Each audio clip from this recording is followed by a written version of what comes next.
All right, we are live. And we're live. We're live. Nice.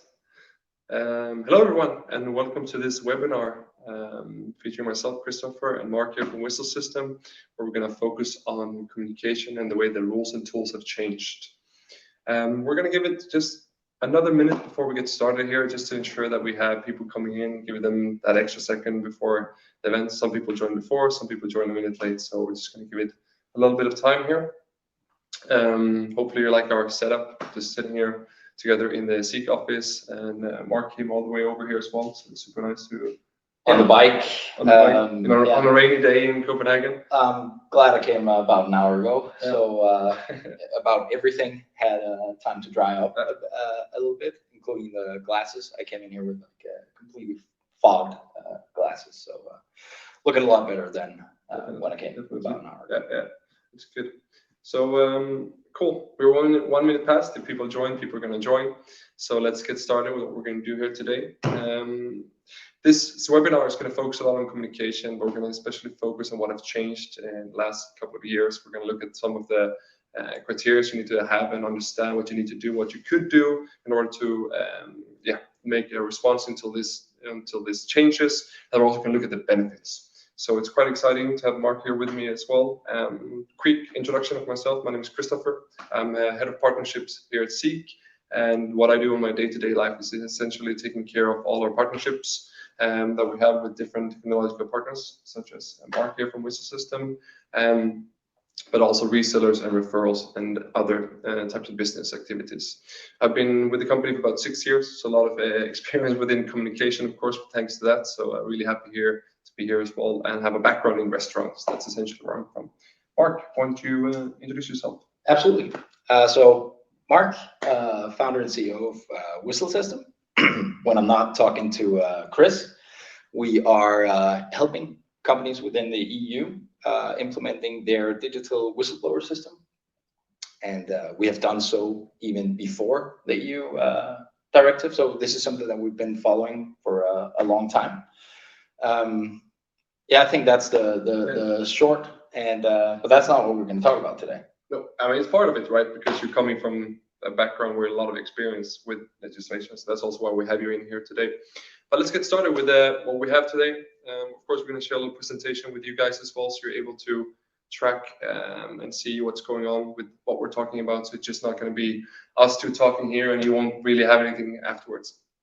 The presentation we're sharing, of course, will be shared with all of you guys afterwards as well. So don't worry about taking notes. We'll share this as well with you. So without further ado, let's jump straight into it. So the agenda of today is going to be, first, we're going to look at the changes. So looking at more of a broader scale with behavior and mentality of the general employee and the private person. We're going to have a bit of legislation as well, featuring you, Mark. And then we're going to talk about the digital work conditions and how they are kind of having a prerequisites right now in the way that you should tackle them in that sense. And then we're going to go into what you need to do, what you could do, and of course, what benefits you can expect, both short-term and long-term. And in the end, of course, if people have questions, we're also going to have a little Q&A in order to answer all the questions. We're going to try to wrap this up in 45 minutes, so bear with us. Take a cup of coffee, have a glass of water, and just enjoy the ride, hopefully. Shall we? All right, let me just kick it off then with talking a little bit about this mapping we've done right here. I think this mapping is quite interesting because we were trying to essentially put up a profile of what has changed, and it's a lot of different things you can look at. But I think if we look at communication only, we wanted to say, okay, how does these three different pillars affect each other, and what is the result? So this is kind of as well for you guys watching. Have a little thought about, okay, we're going to end up somewhere with a type of employee. What type of employee is it that we're referring to, essentially? So first, we're going to look at behavior mentality, legislation, and digital work conditions. And as you can see on the drawing as well, there's some dotted lines on the side here and down, because these affect each other. So they're just not that these three are independent of each other, they're dependent of each other and how they affect the way that people and employees are acting. So, Mark, I want to start off with the topic of pop culture and news, because I think it's very interesting and something that might be taken for granted. But a lot of the times when you look at this, for example, if you look at pop culture and you're looking at how the way that we develop with movies and TV series and other type of pop culture, we often see that the narrative of these are changing towards technological advancement. So it's a lot of sci-fi and even thrillers. There's always a bad guy who's now more of a hacker than anything else. So we have a lot of different ones as well. And inside of this, of course, we also have gaming, which has become something really big in this movie. It's about gaming. But I also know you said something to me earlier today that was pretty cool. Yeah, we actually talked about gaming, Yeah. and we talked about something that we both like as well, but we're not alone. And gaming is just something that we see growing a lot, and not just growing, there's a lot of people already doing it. And interesting thing about gaming is how we interact while doing it. We may have been sitting on a couch together playing FIFA before, but now we increasingly see that we do exactly the same thing, but not on the same couch. One thing that we looked at as well was esports, and found this like interesting fact that though esport is still just a fraction of conventional sport, when you look into viewers of esports, that's considerably larger. And if you work on the assumption that if you like to view esports, then you probably in some sense participated in it yourself. Then we have this like huge, big mass of people doing what we do, collaborate online, communicate online, playing video games in their free time. Another thing that we looked at was sort of the backside or the news coverage that has been of scandals in the last time, talking about these online things. We've looked into Edward Snowden, we've looked into Cambridge Analytica, all these very extensively covered events that has sort of reminded us that it's not all bliss. There is a chance of being exploited online. There was a very recent case that we talked about just before, actually. Yeah. I think that there's awareness about how the digital life affects us, meaning that people are more, they're a bit more woke in that sense. But especially, I think here in Scandinavia, and Denmark, and Sweden, we've seen that people, especially political parties, they've left the platform of TikTok. In the healthcare industry in Sweden, they've also left TikTok because of allegedly security reasons. So there is something about the awareness that is consistently growing, right? And that kind of also comes with the second point that we have here, which is the COVID-19, right? Yes, exactly. COVID-19. It's not something that we're going to deep dive into, but when we're talking about how things have changed, how our behavior and our communication have changed, we cannot leave it out. Yep. So back in 2020, when we were forced to work from home, that meant we were forced to find a different way to collaborate, to share ideas, to get help, to communicate. Sure. And we did, as we all know, online. And the interesting thing that we can see now, and we could back then, is that it worked. ECB found that productivity actually went up during this period in time.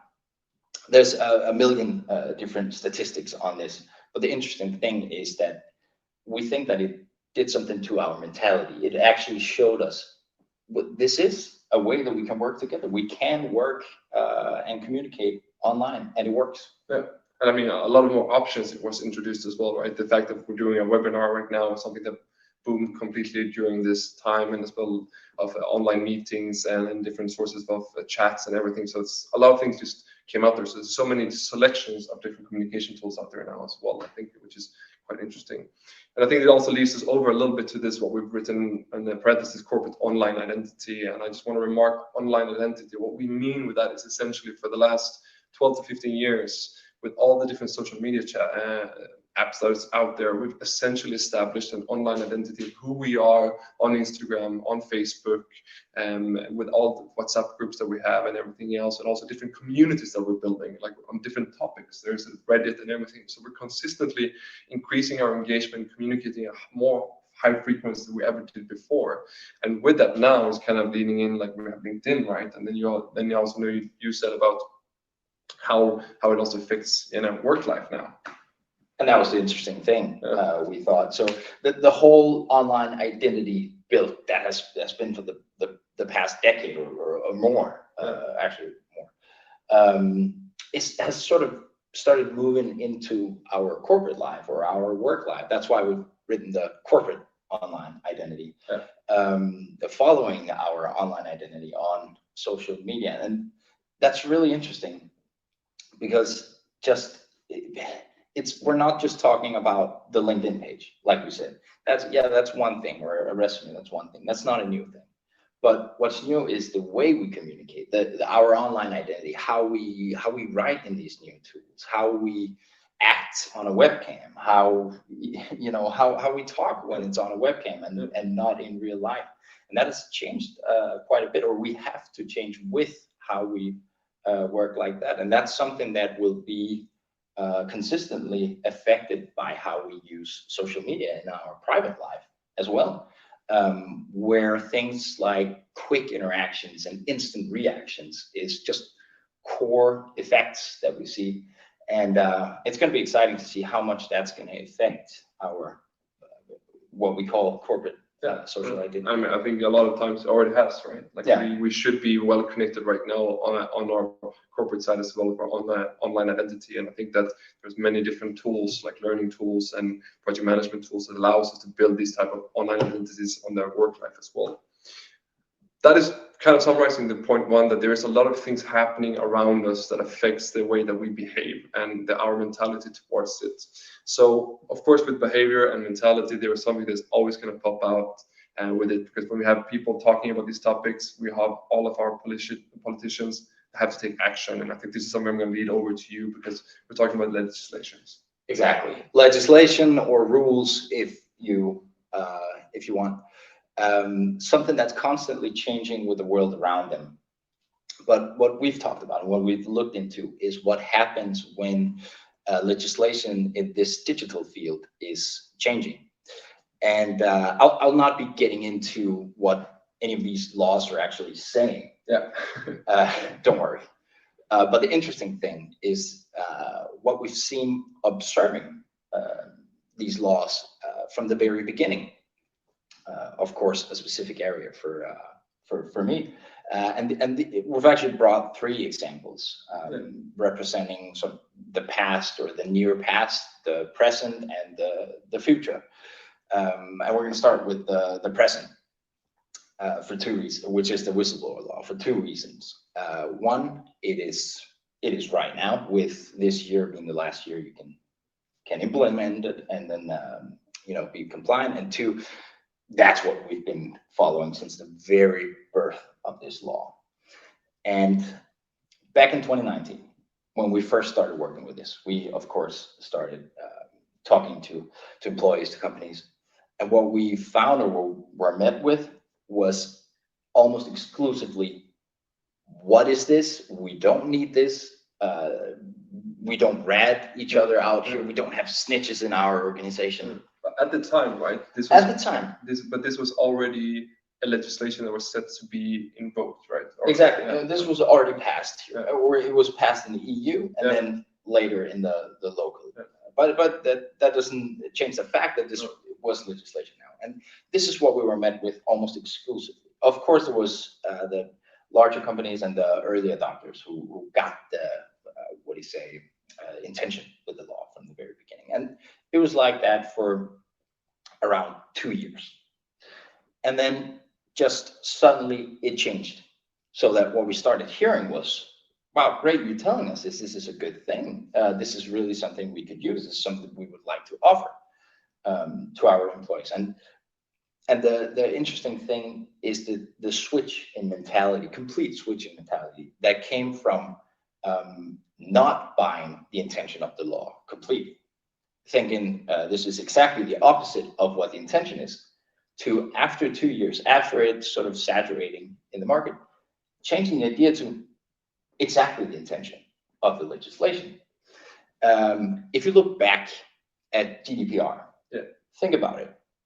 When GDPR first came out, I think many of us thought this is huge. This is a huge, big thing that is yeah, might be necessary. But I mean, for our end, in that regard, we really were struggling to get people to understand that, hey guys, this is kind of lawful now, and they're like, what is it? But you need to understand it's just not lawful thing; it's an opportunity as well to be better and taking care of your employees, right? But that, as you said, the switch happened a lot later. Exactly, and I think that's why we learn more, right? So in the beginning, we're like, this is this huge big thing that we have to do. We don't know why, but then gradually we started seeing these cases where it was very evident that some of the huge big corporations were really not safeguarding our sensitive personal data, and to some extent in a dangerous way for both governments and individuals.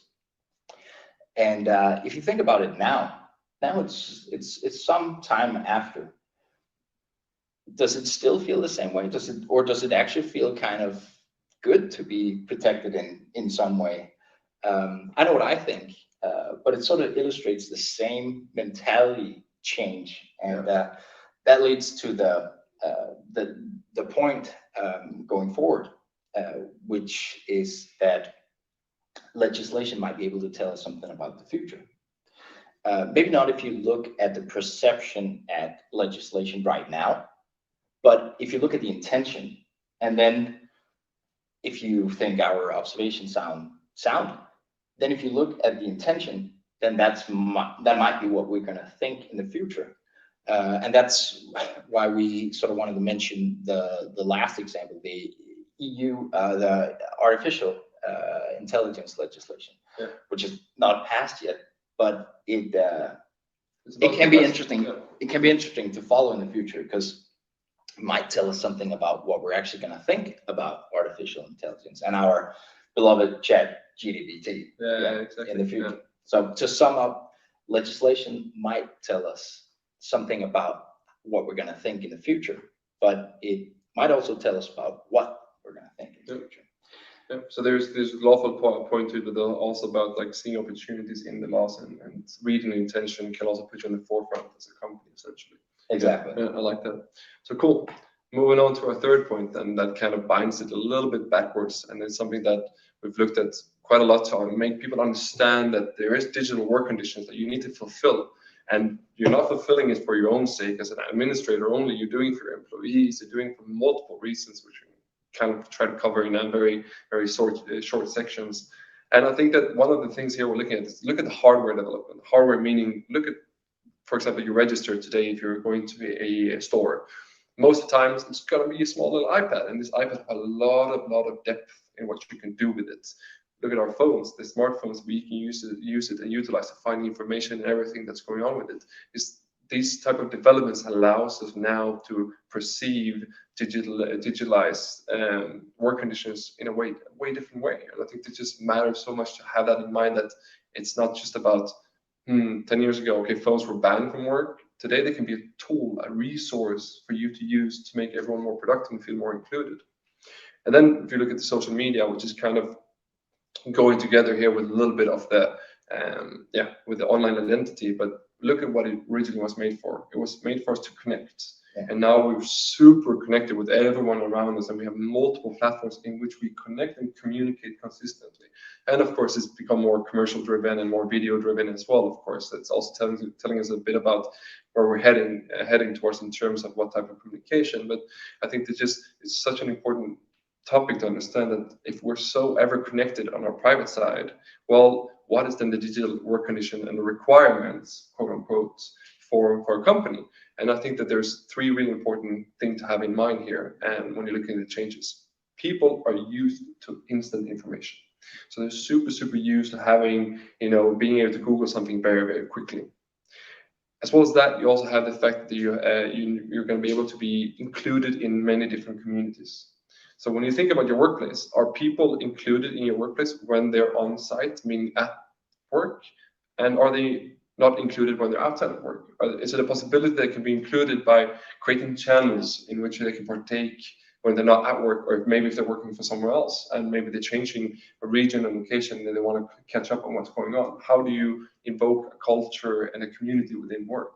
So that would be using digital tools, right? And then you have the last point, which I think is something that we often talk about, and it's stress.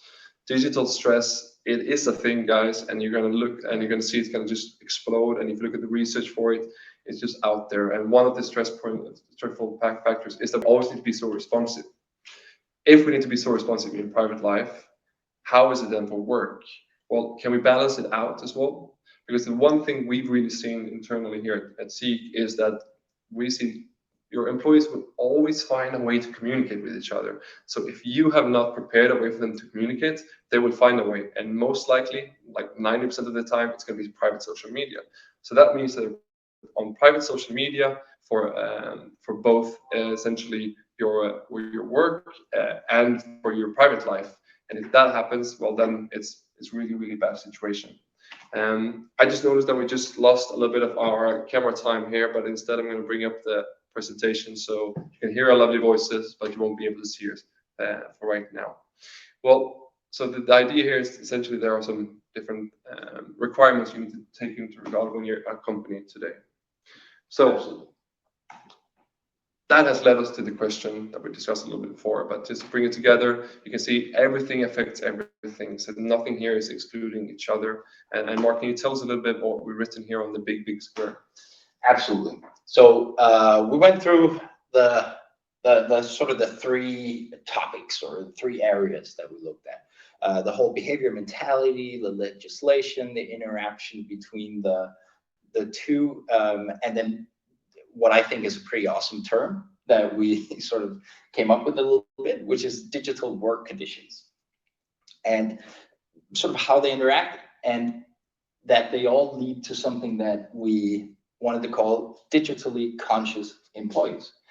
And to put some words on that phrase or that definition, that's employees who they know their rights, they embrace legislation, they're, you might say, demanding, very used to technology, both in their work life. They're used to creating and communicating using technology. And then lastly, what we talked about with information, they're used to information and always being available on demand. I think that's the interesting point there, available in the way that we perceive you as a digital conscious employee. It's like, yes, we've embraced that we need to protect ourselves. We're quite woke and all of that, but there's also the fact that you look at, okay, how do we search? We use Google, right? Or at least our generation is using Google. Then you look at the 14 to the 19-year-olds. How do they find stuff? It's TikTok. They literally search for information more on TikTok than they do anywhere else. And I think that's just so interesting. And now we have ChatGPT. How will that change? So that's kind of bringing us together to, like, if all of this is moving forward on the private side, what do you need to do then kind of on your digital side, right? And that's kind of putting us in the next section. We're talking about what you need to do and what you could do. And here, guys, I want to just really kind of provoke you a little bit, hopefully. Isn't, when you look at it, what you need to do today is one thing, right? What you could do today is another thing. But when you look at what you could do today, isn't that essentially what you need to do tomorrow? Because you look at the legislations that we just discussed, it's about, oh, you could adapt it very early, or you're forced to do it later, or you might change this, which makes you do it. So the idea here is that what you can do today is probably more what you need to do, especially if you want to be in the forefront of your of being a successful organization and just seeing essentially how you can communicate in the best way for your employees. So what we find that you need to do to keep up with the digital changes and the behavioral changes is keeping up with your digital tools.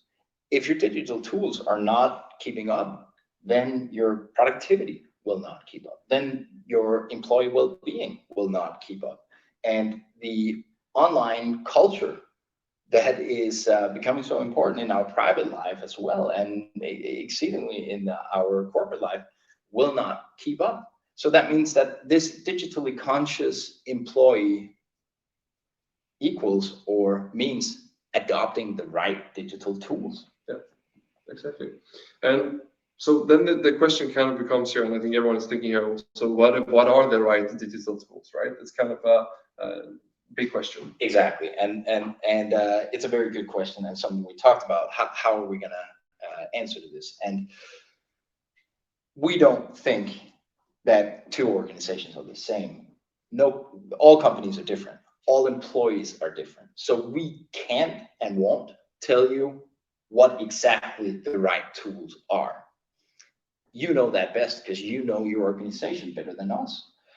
However, what we can do is share our experience and share what we've observed being really key elements and the most important factors when choosing these new digital tools. And Chris, this is your cue because I know this is something that you've worked excessively with. Yeah, I think that the first thing I just want to ask everyone here is kind of, what do you look for when selecting a communication tool? It's quite a basic question, and I think that most people here, when they hear the question, they're like, what functionality, what features do I need in order to everyone be able to collaborate or talk to each other? And I think that's a good start, right? You need to know what functionality you need to have. But there's kind of a more important question, if you ask me, and based on the experience we have in house, it's kind of not just the functionality. There are some underlying criteria. When I'm talking about making it work, there are multiple criteria for making it. It needs to be many different things here, which I will end. You remember that the tool is for your end user, meaning your employee. And what I can see now is we're back on camera time again, with some great work from our technical guy, Mr. Gatsky, in the background. So it's good to be able to be shown here again. So we're back. Talking about these communication tools, talking about the criteria here, and what do I then mean by that? And essentially, we've narrowed down 8 of these, and they are no particular order. So it's not like we're saying this is better than the other one. I think there's 8 areas which you should have in your mind when selecting communication tools, because in the end, it's not just about functionality. It is, for example, usability. What is the technical level you have within your organization? Whatever solution you pick, they need to be able to use it, right? So no matter what level you're on, you need to be able to use this tool to ensure that everyone can adopt it. Because communication in the end is not something that's going to be driven from you guys sitting here today, hopefully being managers or being an HR representative. I think there's a lot of communications can be driven locally from the local people working together, meaning that they can drive local innovation as well. Second part, scalability. A system needs to be able to scale with your organization. So if you pick something that is then hard to change, well, that's an issue. You should really think about it long term when you go into this. And I'm not talking about contracts, because screw contracts. It's more about you should be able to scale the software with your organization, right? The third point is one of the, I think, most important ones, at least for me in here, about these 8. So this is, again, my opinion. It's integrations. Because when you look at a digital ecosystem that you're going to use for your organization, you need to be able to address many points, and people often tend to have a lot of services. But well, if you have 6 or 8 different services and they're not connected with each other, that's essentially what integration means, being able to connect them in different ways, whether it's about having one login or it's about exchanging some type of data. Well, if they're not connected with each other, it's going to be very hard to make everyone switch between them. So if your communication tool is connected to everything else, well, it makes it a lot easier for you to work. And that's essentially the bottom line of it. Maintenance. Well, the question is, how much maintenance do you need to do? Is there a bottleneck where you, as an admin, are the only one who can use it? Or is it that many people can use it? So that's one part of the maintenance. The other one is, how much help are you getting? Are you getting the right amount of help to be able to do it yourself, or do the company you choose have to do it for you? That's also something to have in mind. Accessibility. Of course, this is a huge thing right now, because I just talked about the devices, about your iPads and your phones and everything. Where do we access this from? I mean, traditionally, maybe it was only from the web, and like you couldn't really access anywhere. But now you can access from your web and your phone anywhere at any time. So it's so important that it just free flowing out there for everyone to use. Cost effectiveness. It's something that is hard to measure, especially when you talk about communication. It's something that is really like, oh, how do we know this is cost effective? Because it's not, you don't really get hard numbers on looking at sales or anything similar. But what you can look at is anything from happiness scores and NPS score for your employees. You can look at, are people sick as much as they used to be, So there's many different factors you can look at. Also, if people are staying long with the company, so your employee retention rate, if it's high because you're using a lot of good tools and everyone feels included, well, then you've succeeded. Customizability. How customized can you make this service? Is it a standardized service? Is it not a standardized service? What do you want essentially? Do you want it to develop with the product which matches you, or is it that you want to really customize it? It's also something you need to have in mind. And the last one, of course, security. We talked about legislation, and we both know it. It's just really important that we protect our employees' data, right? And I think that you need to have some type of understanding of what you're looking for and how secure it is. So that's essentially the 8 criteria we're going to discuss. What you need to do is really look at these. You need to look at the functionality, map that together, and that essentially what you can do for finding the tools. And what you could do then is really try to apply all of these for long-term thinking and find the tools where you can integrate, when you can pull them together, right? So with this, there is of course also some benefits, and we want to share that with you because we think it's just important. That it's one thing us sitting here talking about this is what you should do and what you shouldn't do, but of course there should be some benefits as well. So I'm going to leave it over to you, Mark, to just bring up the first part here. Absolutely. So what we did here was just to pull together all of our, like, what we have observed, put it into a big pile, and then sort of divide it into 2 things: what we've instantly observed and sort of the longer term effects we've seen, both working with this for a while. And I'll start with what we've instantly observed. And again, this is mixed between us, but improved communication, of course, improved efficiency, improved employee engagement, compliance. Hey, guess who experienced that one? Yeah. And then also security and protected employees. Yeah. I think it's the last one. So this is kind of like, you instantly see it, and then we can observe these facts, and we put in some of the facts here in the middle, which you can see a bit. This is from one of our random customers, with about 500 employees, looking over a 30-day span, and how many messages they send out, and the posts they're making, and the comments. You can see this very vibrant area, and I mean, we can tell you that they're using it a lot, right? But what does that mean long term? And that's kind of what the effects we're going to look at now. And we're in no way the only reason that these effects happen or occur. So take it with a pinch of salt, saying that it's only us, because it's not, because we know there's a lot of different factors to it as well. But we know what we've seen, right? And we've seen that there is a better work culture. People feel more engaged. They feel more that they're included within the company. There's communities building, even the local places where they can help each other out and develop.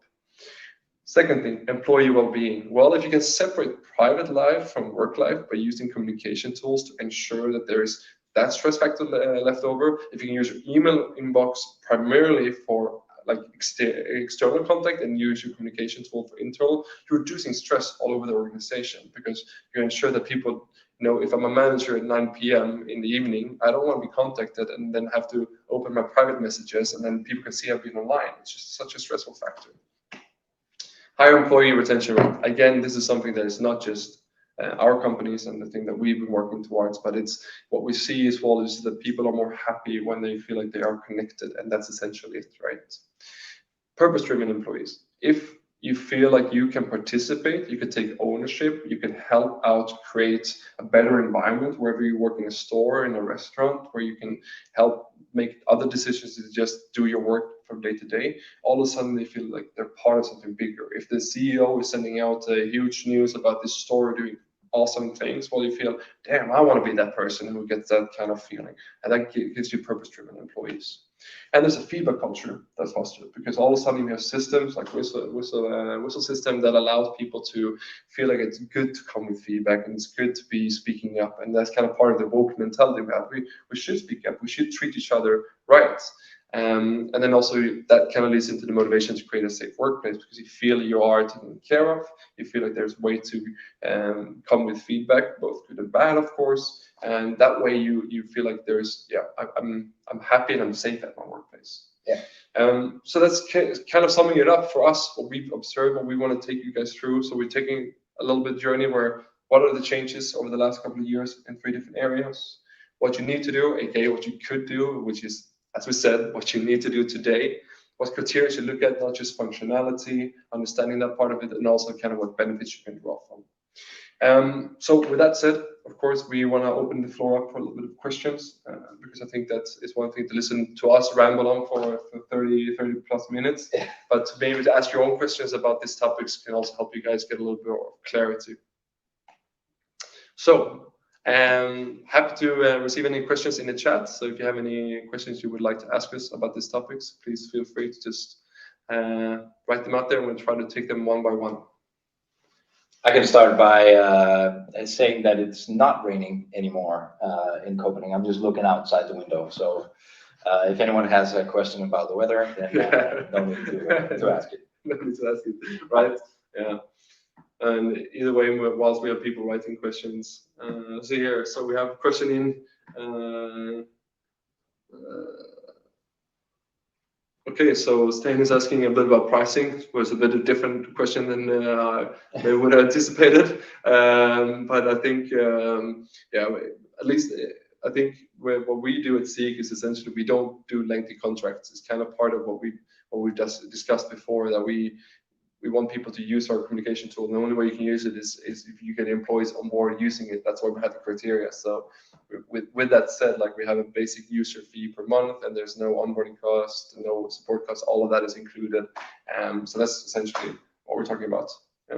Yeah, exactly. And like we said from the beginning, WhistleSystem integrates into Ziik, and that will be a part of that price. And we can of course send send a suggestion or something afterwards, where you can actually see an example of what it would look with 70 FTEs. I can tell you that a good thing is that with 70 FTEs, you are in our lowest tier.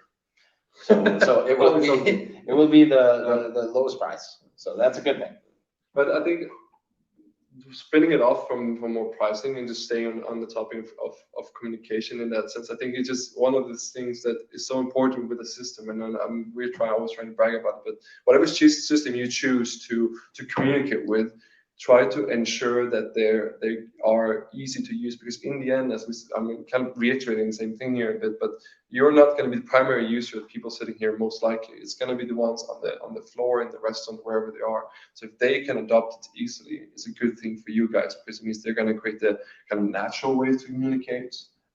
Natural ways to communicate means that they also listen once you send out that important message, right? Exactly. And also having this safety of knowing, okay, if something is not done correctly, well, you can use the WhistleSystem where you're anonymously, like, can you pronounce anonymously. it? Anonymously. I've said that word a lot, and yeah, I had those issues as well.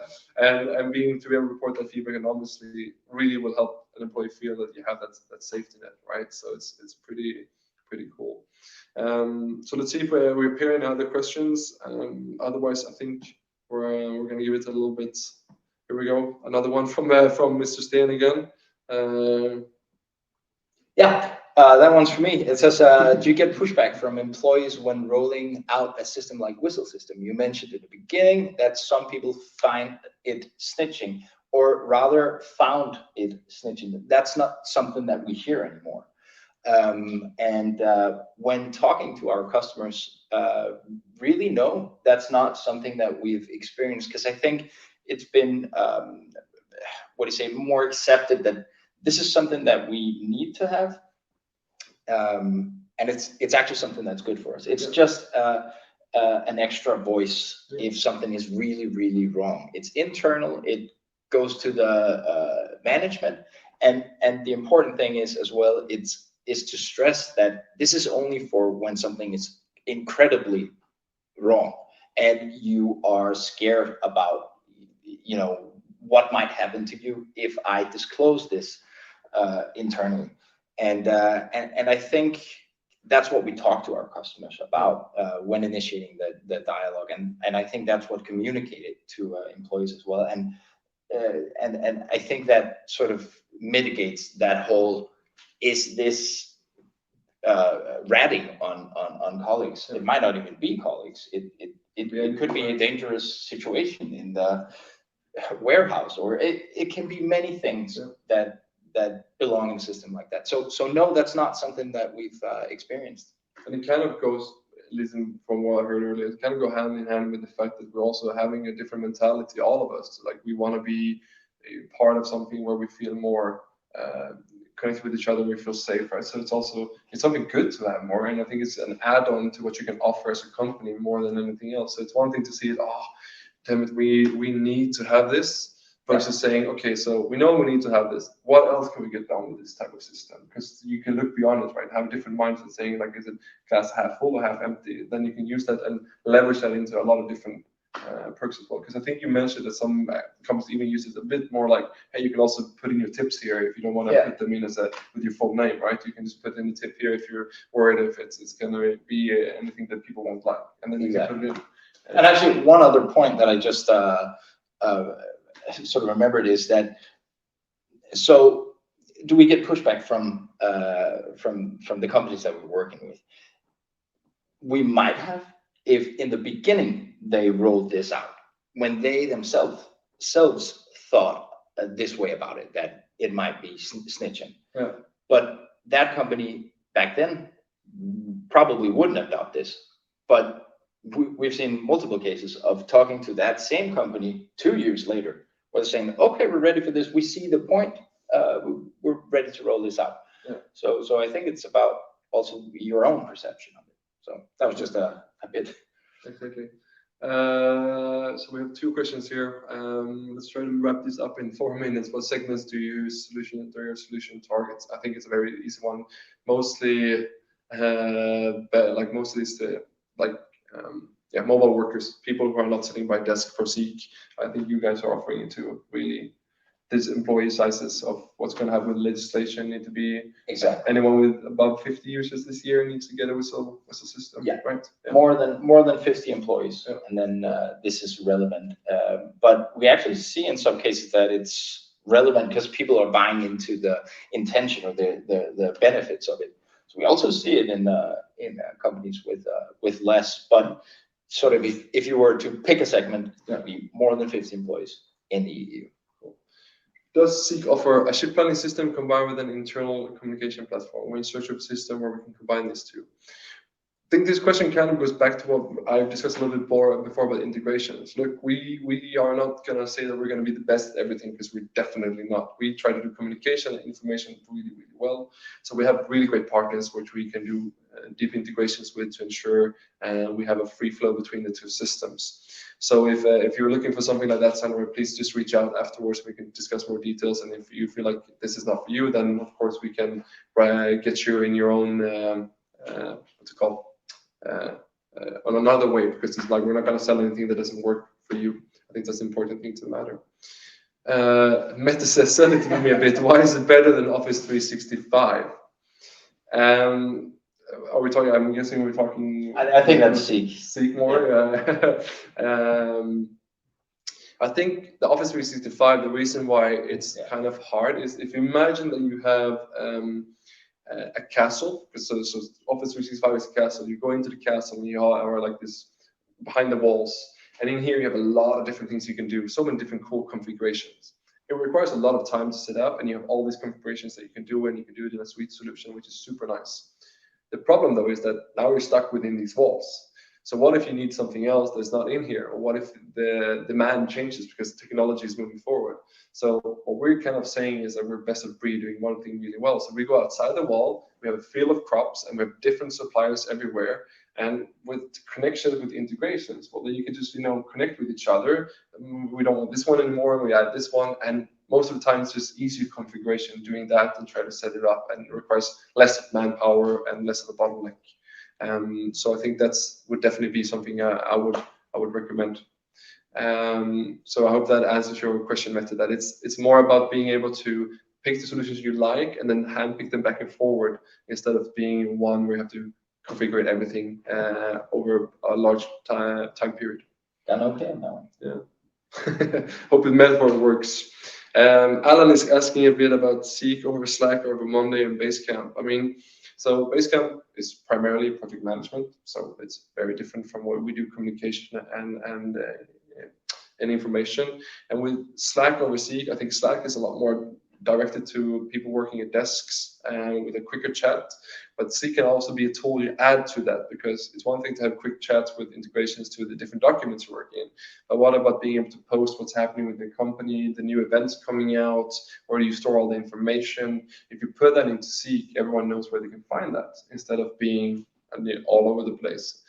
So that's a huge difference. And as far as I'm concerned, and I think Monday is similar to Basecamp. Is it also project management? I think that's a project management. Yeah, so it's a bit different. So I think that's kind of where we come in, right? We also offer the chat, and we also have that, but I think that we have more communication ways than Slack does in itself, and to connect the team, to build the community, and to really get out there. Guys, we are, as much as I want to answer more questions, we are at time right now, so I don't want to take more time out of your day. It's a good place to stop as well with that. A huge Good thank you. comment Yeah, a huge thank you first to the guy behind the scenes, Martin Gatsky, standing here helping us out with everything. So really happy we have him around. Incredible save on the with the video. camera work. Mark, thank you so much for coming in, doing this webinar with us. So happy to be able to host it with you. I think it was a blast. Let's see if we can do it again once we come closer to deadline day for your whistleblower policy. Absolutely, and happy to be here. Thank you. And guys, thank you for tuning in. And with that said, have a great day wherever you are. Hope it's not raining, so enjoy it and take care. Take care. Bye.